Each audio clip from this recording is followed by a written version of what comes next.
In this video we're going to look at how to construct a peak model in CasaXPS.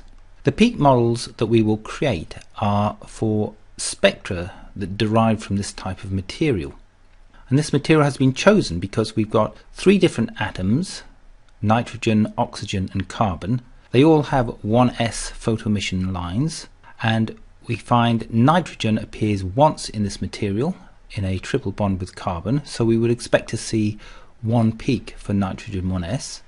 For oxygen 1s, this has a double bond to carbon and single bonds to carbon, so we would expect to see twice as much oxygen as nitrogen, and these component peaks corresponding to the single bond and the double bond should be offset in binding energy. And then when we move to the carbon 1s, because we have 6 carbon atoms all in different chemical states, we should see at least 6 component peaks under the carbon 1s envelope that are all of equal size. The simplest spectrum from this material will be the nitrogen 1s. So we'll examine a nitrogen 1s spectrum that has been measured using Pass Energy 10, so this is a high energy resolution mode for this instrument, and we have data that includes, as we expected, a single spectral peak here, and what has been defined on these data are a background and a single component. And the idea is that we adjust the area of the peak, the full width half maximum of the peak and the position of the peak using an optimization algorithm, so that these parameters end up with a component peak located with respect to the data such as the residual standard deviation is a minimum. So the position, the full width half maximum and the area are fitting parameters, and these move within an interval. At least this is how the constraints for these parameters have been defined for this particular peak model. So we have an interval for the position, an interval for the full width half maximum, and similarly an interval for the area. And when we bring up the quantification parameters dialog window, we can see the background that is defined, and the component is defined in terms of parameters including a line shape. And when we say fit, the parameters are adjusted so that we end up with a fit of the component peak to the data itself. And you can see the residual standard deviation is less than unity, so this is fitting the data very well. And more importantly, the residual standard deviation looks uniform across the interval. And so on balance you would say that this component peak with this line shape and the background that has been defined for these data altogether model the data very well, and we would expect to be able to measure a position and the area based on this component peak when fitted to the data. The initial parameters that are used in an optimization are specified using text entry fields on the component's property page. So I could specify I wish to start my optimization using an area of 2000. I could also specify that I want the full width half maximum to be 2, and let's offset the energy to a new value. And so we end up with initial values that start the optimization process, and these values will move within the range of the parameters as specified in the area constraints, the full width half maximum constraints and the position constraints. So I could adjust this one to say 3, and you can see the full width half maximum constraint has been updated, so it now moves in an interval from 0.22 to 3. Not that it influences this optimization at all, because the parameter, when I press fit, it ends up with a value of about unity, so it's well within the range that's specified here. So the text entry fields allow you to specify specific values, but you can also use the cursor and point at these various points on the component peak, and then this will update the position and the area according to the movement that was made. And then you can go to the side of the peak and make an adjustment, and you can see the full width half maximum adjusts and the height adjusts to maintain the same area. If you wish to keep the same height, if you hold the shift key down, you then adjust the forward half maximum, sliding left and right, you can end up with a new forward half maximum but a different area maintaining the same height. So again, if we wanted to fit that, we just press fit and it'll find the best fit for the parameters based on those new initial conditions and the optimization steps that lead to the best residual standard deviation. A single peak is the simplest case for optimization.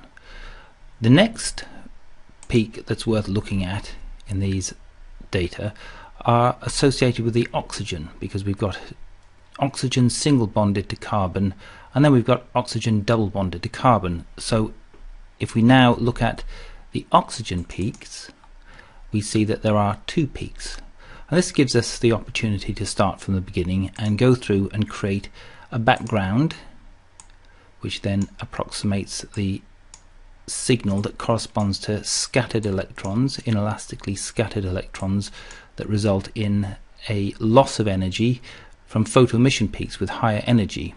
So this is not the signal that is relating to the amount of oxygen, it's only the signal above this background that we're interested in calculating for quantification by XPS.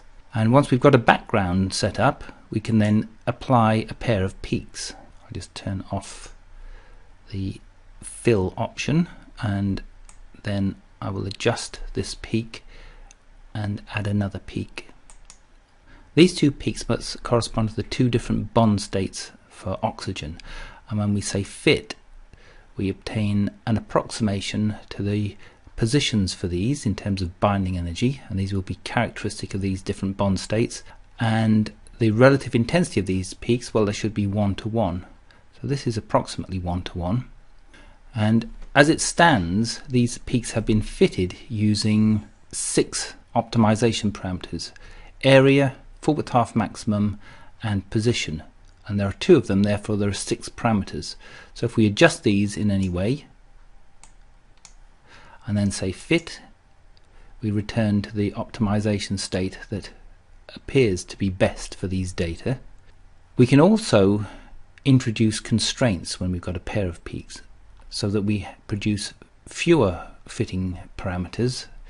So for example, we might believe that these peaks are related in terms of area, and if I force these to have the same area, so the peak in column B is related to the peak in column A through the area constraint by constraints of the form A star 1. And similarly, I could say I want to form a constraint between the position of A and the position in B. So in other words, the position of the component in column A is calculated to be an offset, which is specified, from the position of the peak in column B. Now I'll remove that, and I can do that by saying #2, and that will cause an interval to be created about the current value plus or minus 2, so that gives me some movement of this peak. So when I do the optimization, I've now got 2 peaks that must have the same area, and the test is, do they fit these data and also produce this ratio of 1 to 1? And the answer seems it's reasonable. It's not as good a fit as we had before, but nevertheless it's a reasonable fit, and we can try and adjust this by altering the line shapes. So I've changed the line shape, made it less Gaussian, and I've said fit again, and this has produced a fit with a better residual. I can also point at the end and give an offset to the region, and that allows me to just try and adjust the background manually so that I get a better fit here.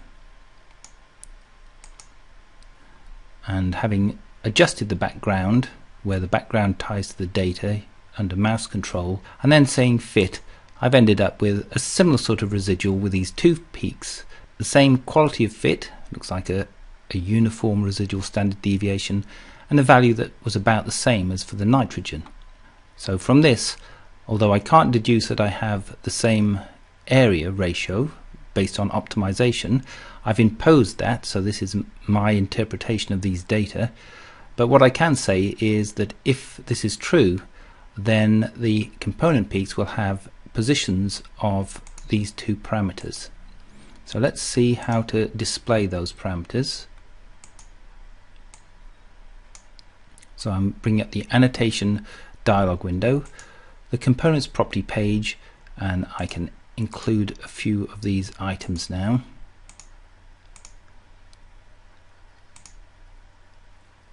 And I'll exclude the constraints so that we can just see now a report that is based on these two peaks that have been fitted to these data.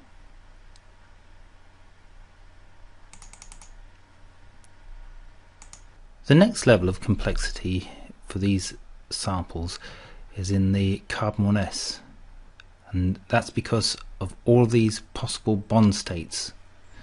So when we look at the carbon 1s spectrum, well, you can see that the peak is actually a structure that could easily be 6 components or possibly more. And the question of how to look at such a data envelope using constraints deserves a video all to itself. So we'll consider the carbon 1s spectrum in the next video.